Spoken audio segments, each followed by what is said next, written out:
Hey guys, Kevin here from thesportsgeek.com, and in this video, I'm going to go over DFS bankroll management strategies to help you succeed at DFS.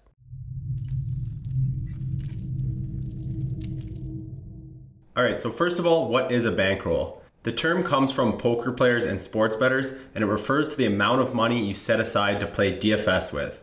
I look at it personally as an entertainment expense, so something that you're put aside, you're expecting to lose, so it's an expense. You're not expecting to get any money back from it, although our goal is to win money. We're looking at it as an entertainment expense. So instead of going to the movies maybe on the weekend, or instead of eating out 3 or 4 times a week, you set aside 10, 20, 30 bucks to play DFS with.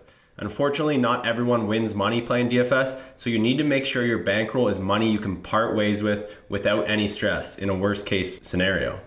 How should I determine my bankroll? I suggest going with a weekly bankroll. Just makes things a lot easier, especially in the NFL season. So this is going to be how much money can you afford to lose each week in a worst case scenario.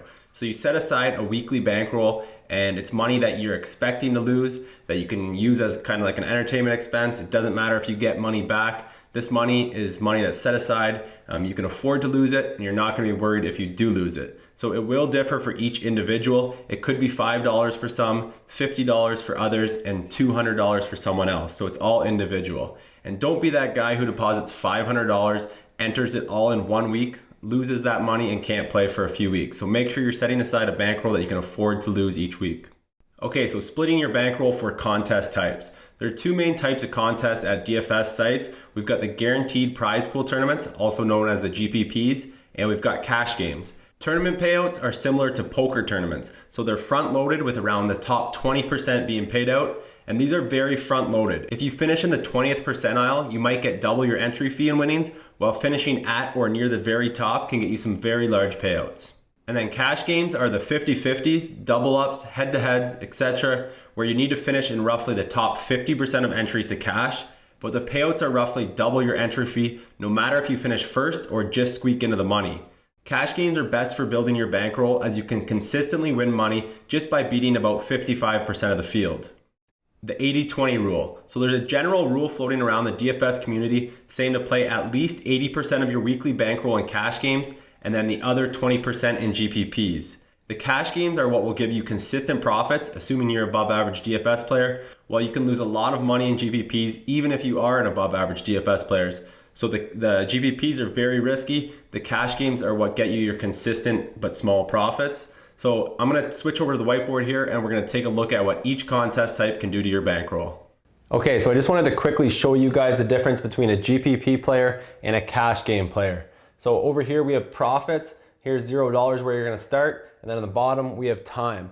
So a cash game player that wins money might look something like this. They might start off with a little bit of a win, might go break even, might drop a little bit, go up a bit, maybe up a little more, have a really good week, go up like that, break even, go down, maybe down again, back up, across, winning week, another winning week, break even, go up. So over time, it's gonna kind of look something like this.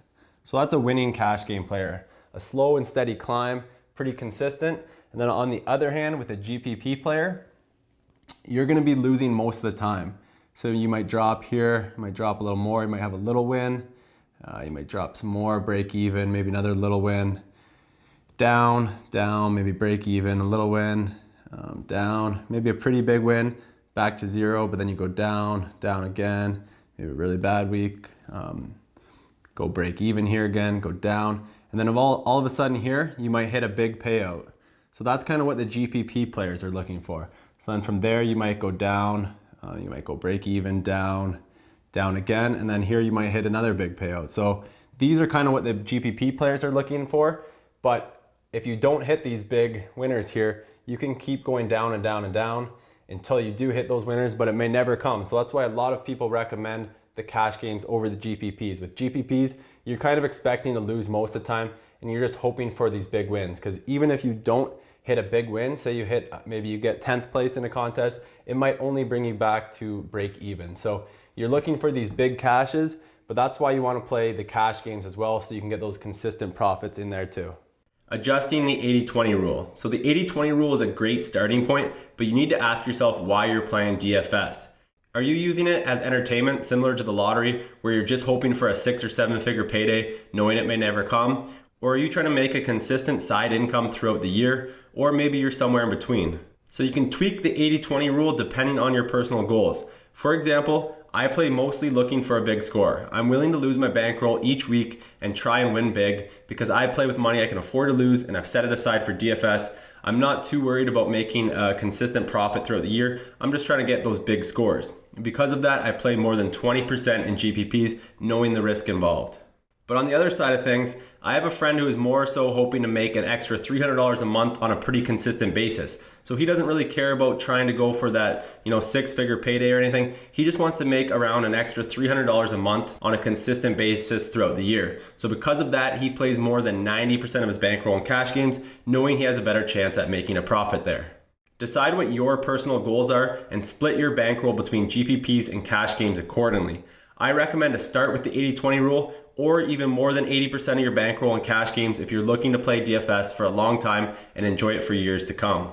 Okay, so one way to increase profits is to have a dynamic bankroll. A dynamic bankroll is when you increase or decrease your bankroll with wins and losses. For example, maybe your weekly bankroll is $20, you've set aside $20 to play with, and you end up hitting a big payday for $500. You decide to keep that money in your account and increase your weekly bankroll to $40. So instead of playing with $20 now, you took your winnings and now you're playing $40 a week to increase your likelihood of hitting an even bigger payday. When you're doing this, you also want to make sure that if you lose that extra money won, that you go back to your regular bankroll that you were comfortable with. So using our example we just talked about, you doubled your weekly bankroll to $40 with your $500 winnings, but if you lose that $500 back, you want to go back down to your original $20 bankroll.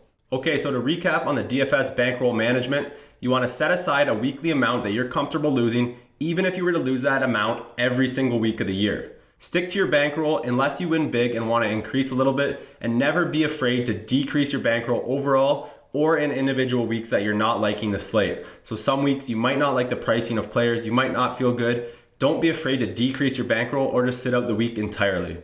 And finally, play 80% or more in cash games if you want your best shot at consistent profits playing DFS.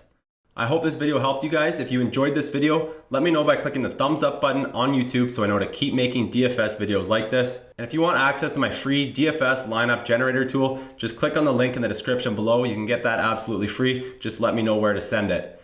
Alright, so I hope you guys use the information in this video to make money playing DFS, and I hope you guys win some contests, make some money throughout the year. Cheers, guys.